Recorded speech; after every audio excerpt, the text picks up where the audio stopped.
I'm gonna kind of dare to say something that tends to sometimes be a bad word, and sometimes it's not. So we talk about matter, we talk about the physical universe, we talked about gravity, we talked about sentience, and maybe even to some degree what consciousness is about. What we haven't talked yet about is then, where does spirituality come into play? Now, most people know that I don't hypothesize and I don't offer my opinions and things like this because I simply don't know. But if we're going to go down the rabbit hole, let's just for a moment, if you don't mind, indulge me or humor me. Is there something then beyond just interacting with a field? Is there another additional element to sentience that is indelible, that is not necessarily relegated to a physical world, and it is something else? Now, again, I use the word loosely, spirituality, because I don't know what else to call it. I don't mean spirituality in a classic sense where, we light candles and we burn incense. What I mean is true spirituality. What is that extra ingredient? For example, let's look at the emotion of love, right? It's something completely illogical. Doesn't make sense, right? And yet it is a fundamental driving force for many human beings. We do things that are actually against the interests of our own biology, and we will go risk our lives to save somebody else because of love, because of maternal instinct and things like that. Things that you can't measure, you can't see, no matter what type of equipment you have, and yet most people agree it is a very real emotion. What is your thoughts on that, on spirituality and the universe and the physical world? So I wrote The Infinite Pool of Experience and Awareness, which is basically, I try to keep it as physics related as possible. I wrote a book after that called The Physics of Love. And it's called Physics of Love, Synchronicity. And what am I getting at? Oh man, I'm kind of like spacing out right now. It is a search for meaning. That's just what I think. And I think it's a search for meaning. Yeah. Really interesting what you just said, and I want to share something with you, and I don't want to cut you off, but it's fascinating you say this, because I had a really good conversation with a dear friend of mine, and I won't say who, but guys very much into philosophy, and by the way, very qualified. And he opined something, and he explained it to me in very lay terms, which is often what I appreciate, because I'm not so smart.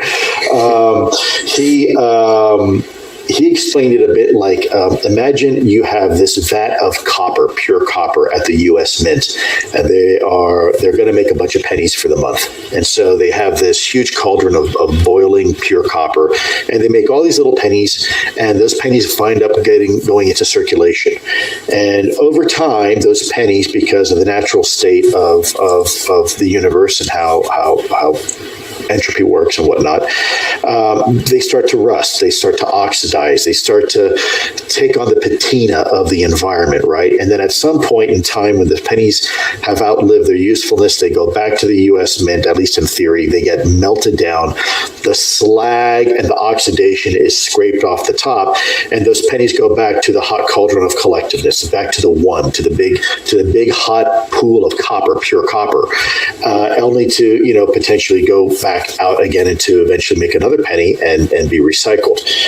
I found that very interesting. Again, I don't necessarily subscribe to it one way or the other, but it reminded me of that conversation I had with my friend when you just said what you said. Do you mind if I step in here real quick? So basically, I kind of remember what I was getting at with the physics of love is that you could think of all of humanity as a single crystal. Meaning our conscious experiences all trying to harmonize, right? Like we all have our own wants, don't wants, assumptions, and expectations, and you could almost consider that the rest of a pure human, right? One without delusion, you could say is a perfect crystal, and then when you have delusion, you could say they're like little bits of rust that exist on it. And when it comes to the manifestation of our energy, it comes from the outer realms of experience as well as the inner realms of experience. But in order for our universe, our perception to have been created to begin with, outer realms of energy must have harmonized to begin with, as energy drifts inwards, creating denser experiences. And so as this energy drifts inwards, it creates new harmonics of conscious experience. But then that also ties back into what you were saying about the melting of a rock and the raising of a pure material into recrystallize a structure. When it comes to, you could say that now we have this very distorted crystal of human consciousness where we all have our own wants, don't wants, assumptions, and expectations. And if you relate that to a cell of a living being, imagine if your skin cells were fighting each other. Or it's called cancer. You get cancer. Right. Yeah. And so now when you relate that to the entire human population, we're very, I like to say grainy is the word I use. Like we all live in our own grains of conscious creation.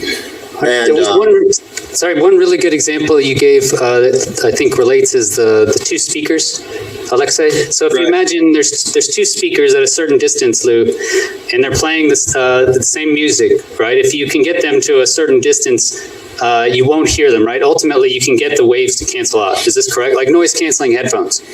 Right. Essentially.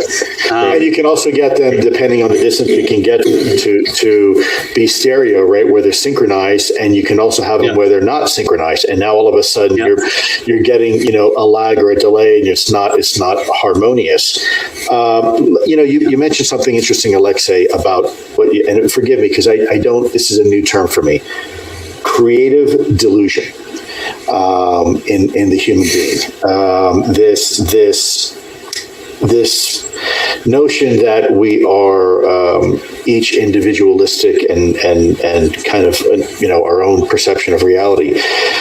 Is that something that is natural to the human being to create these delusions? Is it part of a protective or defense mechanism for the species that we have developed? And do other animals that we see in nature also have this quote unquote characteristic of creative delusion? That's a great question, and I've never been asked that question. It is a result of the environment that we live within. The reason I created Skate Case is because I need to make money. The reason I need to make money is because I was born into a fractal of human creation. So now we all live our lives based off of fractal. I'm trying to be very careful when I speak here. Like, so now we all, not everyone, right? But many people base their lives off of these fractals of human creation and not off of the earth and being harmonious with reality. So you just destroyed my body as being a gift to me from the Creator. My friend thinks it's a prison. You sound born into a delusion. Anything I create is a fractal of my delusion. Tony, your body is a gift to everybody. Thank you, Lee. That beard is pure. That beard. I've got lots of gravity, the mass here. Yeah. We can just move forward from that. Yeah, we're good. Well, it is kind of funny though, because if it kind of goes back to the perception or people's perception of spirituality, right? I was brought up in the church, so I have a different perspective of spirituality than someone who wasn't. And I went through this my entire life of trying to remove that. Okay, I'm not calling Christianity a delusion, but under Alexei's definition of delusion, it basically is, right? And it's not a delusion. I'm not trying to, obviously, I still believe in Jesus, So, did Jesus walk around saying, "Be a Christian"? No. So, did the Buddha walk around and say, "Be a Buddhist"? No. So that's kind of my point, is that I have in the past 50 years, I've tried to remove those delusions. But it doesn't get stuff done, right? Like, I was thinking about that today, Alexei, is you imagine Nirvana, the Buddha, right? He's at one, he's creating perfectly laminar flow. But then, Russia isn't invading Ukraine, with people laying around, in perfect laminar flow. It's with people working. Yeah, totally. I made a video to do stuff for the. I made a video right before we went online, and it's a 22-second video. And I had a dream last night, right?